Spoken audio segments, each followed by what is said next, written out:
കഴിവിന്റെ പരമാവധി നിങ്ങൾ സമയം ഒരുപാട് തഹജ്ജുദ് നിസ്കരിക്കാൻ ഉപയോഗിക്കുകയും എന്നിട്ട് പരിശുദ്ധമായ ഖുർആൻ വളരെ ഭംഗിയായി പാരായണം ചെയ്യുകയും വേണം. വറത്തിലിൽ ഖുർആന തർത്തീല, പരിശുദ്ധ ഖുർആൻ വളരെ ഭംഗിയായി നിങ്ങൾ പാരായണം ചെയ്യണം. ഇത് കണ്ടപ്പോൾ അബൂ യസീദുൽ ബിസ്താമി തങ്ങൾ, അദ്ദേഹത്തിന് വുളൂ ചെയ്യാൻ അറിയാത്ത കുട്ടിയാണത്, നിസ്കരിക്കാൻ അറിയാത്ത കുട്ടിയാണ്. അപ്പൊ പ്രായം നമ്മൾ ഊഹിക്കാം, 5 വയസ്സ് പോലും തികയാത്ത കൊച്ചുകുട്ടിയാണത്. ആ കുട്ടി പിതാവിനോട് ചോദിച്ചു, പിതാവേ, അല്ലാഹു വിളിക്കുന്ന യാ അയ്യുഹൽ മുസമ്മിൽ, ഓ മൂടി പുതച്ചുറങ്ങുന്നവനെ എന്ന് അല്ലാഹു വിളിച്ചത് ആരെയാണ്? ആരായി മൂടി പുതച്ചുറങ്ങുന്നവൻ? ആരെ കുറിച്ചായി അള്ളാഹു ഇങ്ങനെ പറഞ്ഞത്? ആരോടായി നിസ്കരിക്കാൻ പറഞ്ഞത്? തഹജ്ജുദ് നിസ്കാരം രാത്രിയുടെ 3/4 ഭാഗം നിസ്കരിക്കണം എന്നല്ലേ ആദ്യം പറഞ്ഞത്? പിന്നെ പറഞ്ഞത് പകുതി ഭാഗം, പിന്നെ പറഞ്ഞു മിനിമം ഒരു 1/4 ഭാഗമെങ്കിലും നിസ്കരിക്കണം. അത് ആരെ കുറിച്ചാണെന്ന് ചോദിച്ചു.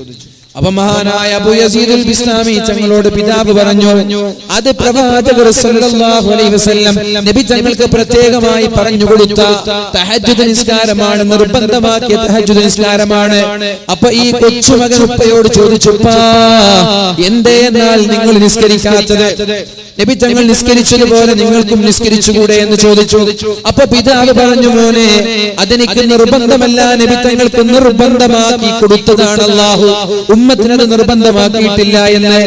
പിന്നെ ആ കുട്ടി വീണ്ടും ഉപ്പയോട് ചോദിക്കുകയാണ്, മുസമ്മിൽ സൂറത്തിലെ അവസാനത്തെ ഭാഗം, ഇന്ന റബ്ബക യഅലമു അന്നക തഖൂമു അദ്നാ മിൻ സുലുസൈൽ ലൈലി വനിസ്ഫഹ വതായിഫത്തും മിനല്ലദീന മഅക, നിങ്ങളുടെ രക്ഷിതാവിനറിയാം നിങ്ങൾ രാത്രിയിൽ തഹജ്ജുദ് നിസ്കരിക്കുന്ന കാര്യം. വതായിഫത്തും മിനല്ലദീന മഅക, നിങ്ങളുടെ കൂടെ ഒരു കൂട്ടം ആളുകളും തഹജ്ജുദ് നിസ്കരിക്കുന്നുണ്ടല്ലോ.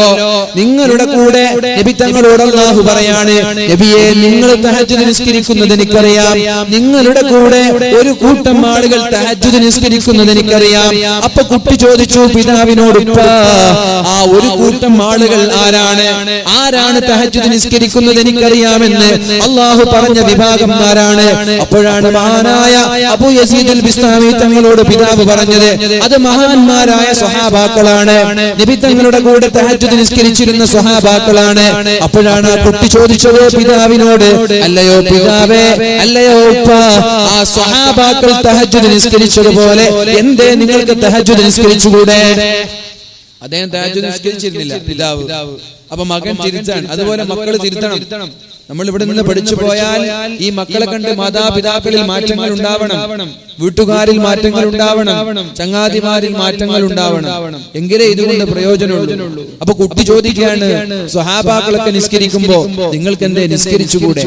അപ്പൊ പിതാവ് പറഞ്ഞ മറുപടി ശരിയാണ്, മകനെ, മോനെ, നീ പറഞ്ഞത് ശരിയാണ്. ഇന്നു മുതൽ ഞാൻ നിസ്കരിക്കാൻ തുടങ്ങും, ഇന്നു മുതൽ ഞാൻ തഹജ്ജുദ് നിസ്കരിക്കും എന്ന് പറഞ്ഞു. അന്നു രാത്രി കിടന്നുറങ്ങി. തഹജ്ജുദിന്റെ സമയമായപ്പോ അദ്ദേഹത്തിന്റെ പിതാവ് എണീറ്റ് തഹജ്ജുദ് നിസ്കരിക്കുകയുണ്ടായി. ചെറിയ കുട്ടിയാണ്, വുദൂ ചെയ്യാൻ അറിയാത്ത കുട്ടിയാണ് അബൂ യസീദുൽ ബിസ്താമി. പിതാവ് നിസ്കരിക്കാൻ വേണ്ടി എണീറ്റപ്പോ ഈ കുട്ടിയും പിതാവിന്റെ കൂടെ എണീറ്റു. എന്നിട്ട് പിതാവിന്റെ സമീപത്തേക്ക് പോയി, ഉപ്പ, നിങ്ങൾ നിസ്കരിക്കുന്നത് പോലെ നിസ്കരിക്കാൻ നിങ്ങൾ എന്നെ പഠിപ്പിക്കുമോ എന്ന് ചോദിച്ചു. നിങ്ങൾ വുളൂ ചെയ്യുന്നത് പോലെ വുളൂ ചെയ്യാൻ നിങ്ങൾ എന്നെ പഠിപ്പിക്കുമോ എന്ന് ചോദിച്ചു. അപ്പൊ പിതാവ് പറഞ്ഞു, മോനെ, നീ ചെറിയ കുട്ടിയാണ്, നിനക്ക് നിസ്കരിക്കാനുള്ള പ്രായമായിട്ടില്ല, നിനക്ക് ഖുർആൻ ഓതാനും തഹജ്ജുദ് നിസ്കരിക്കാനുള്ള പ്രായമായിട്ടില്ല, മോനെ, നീ പോയിട്ട് ഉറങ്ങ് എന്ന് പറഞ്ഞു. ഉപ്പ ഉറങ്ങാൻ വേണ്ടി പറഞ്ഞേച്ചു, പഠിപ്പിച്ചു കൊടുത്തില്ല, ചെറിയ കുട്ടിയല്ലേ എന്ന ചിന്തയോടുകൂടി. അപ്പൊ കുട്ടി ഉപ്പയോട് പറഞ്ഞൊരു മറുപടിയുണ്ട്, ഇദാ സുൽസിലത്തിൽ അർളു സിൽസാലഹാ വഅഖറജത്തിൽ അർളു അസ്ഖാലഹാ وقال الإنسان ما لها يومئذ تحدث أخبارها بأن ربك أوحى لها. ഉപ്പയോട് പറയാണ് യൗമഇദി യസ്ദുറുന്നാസു അശ്താതൻ ലിയുറൗ അഅമാലഹും. ആളുകൾ കൂട്ടം കൂട്ടമായി അങ്ങ് മഹ്ശറയിലേക്ക് പോകുന്ന സമയമുണ്ട്. എന്തിനാണ് പോകുന്നത്? അവരുടെ നന്മ അന്വേഷിക്കാനാ പോകുന്നത്. ജീവിതത്തിൽ ചെയ്ത നന്മ കാണാൻ വേണ്ടി ആളുകൾ മഹ്ശറയിലേക്ക് പോകുമ്പോ ഞാൻ എന്റെ റബ്ബിനോട് പറയും, തഹജ്ജുദ് നിസ്കരിക്കാൻ വേണ്ടി വുളൂ ചെയ്യാൻ ഞാൻ എന്റെ പിതാവിനോട് ചോദിച്ചപ്പോൾ എന്റെ ഉപ്പ പഠിപ്പിക്കാതെ എന്നെ ഉറങ്ങാൻ വേണ്ടി പറഞ്ഞേച്ചു എന്ന്, നിസ്കരിക്കാൻ പറഞ്ഞു തരണമെന്ന് പറഞ്ഞപ്പോ നിസ്കരിക്കാൻ പഠിപ്പിക്കാതെ ചെറിയ കുട്ടിയാണെന്ന് പറഞ്ഞ് ഉറങ്ങാൻ എന്നെ പറഞ്ഞേച്ചു എന്ന് ഞാൻ നാളെ അല്ലാഹുവിനോട് പറയുമെന്ന് പറഞ്ഞപ്പോ മഹാനായ അബൂ യസീദ് അൽ ബിസ്താമിയുടെ പിതാവ് പറഞ്ഞു, മോനെ ഒരിക്കലും നീ അങ്ങനെ ചെയ്യരുത്, മോനെ ഒരിക്കലും നീ അങ്ങനെ ചെയ്തു പോകരുത്. എന്നിട്ട് വുളൂ ചെയ്യാൻ പഠിപ്പിച്ചു, നിസ്കരിക്കാൻ പഠിപ്പിച്ചു. എന്നിട്ട് മകനോട് പറഞ്ഞു, മോനെ ഇനി മേലാൽ നിന്നെക്കാളും മുമ്പ് നിന്റെ വീട്ടിലെ പൂവൻ കോഴി ഉണരാൻ പാടില്ല. എല്ലാ വീട്ടിലെയും കോഴികൾ, പൂവൻ കോഴികൾ തഹജ്ജുദിന്റെ സമയമാകുമ്പോൾ ഉണരും, ബാങ്ക് വിളിക്കുന്നതിനും മുമ്പേ ഉണരും. മലക്കുകളുടെ സാന്നിധ്യം കാണുമ്പോൾ അവർ കൂവും. ആ കൂവുന്ന സമയത്ത് ദുആ ചെയ്താൽ ഉത്തരമുണ്ട്. അതുകൊണ്ട് നീ മേലാൽ നിന്നെക്കാളും മുമ്പ് പൂവൻ കോഴി ഉണരരുത്. വീട്ടിലെ കോഴി ഉണരുന്നതിനേക്കാളും മുമ്പ് മോനെ നീ എണീറ്റ് തഹജ്ജുദ് നിസ്കരിക്കണമെന്ന് പിതാവ് ചെറിയ കൊച്ചുകുട്ടിയോട് പറഞ്ഞു കൊടുക്കുകയാണ്.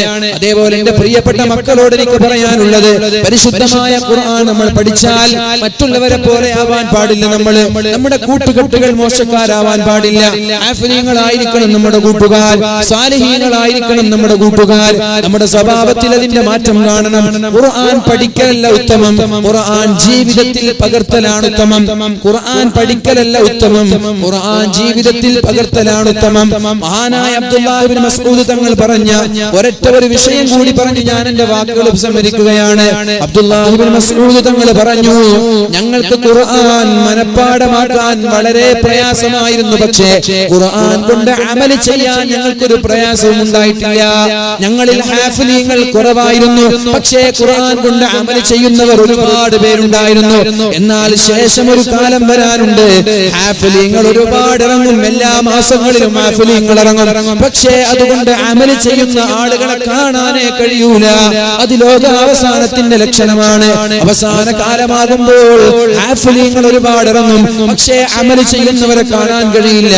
അതുകൊണ്ട് അമൽ ചെയ്യുന്ന ആലിമീങ്ങളായി പരിശുദ്ധമായ ഖുർആൻ ജീവിതത്തിൽ പ്രാവർത്തികമാക്കുന്നവരായി നമ്മൾ മാറണം. അല്ലാഹു റബ്ബ് സുബ്ഹാനഹു വ തആല തൗഫീഖ് നൽകട്ടെ.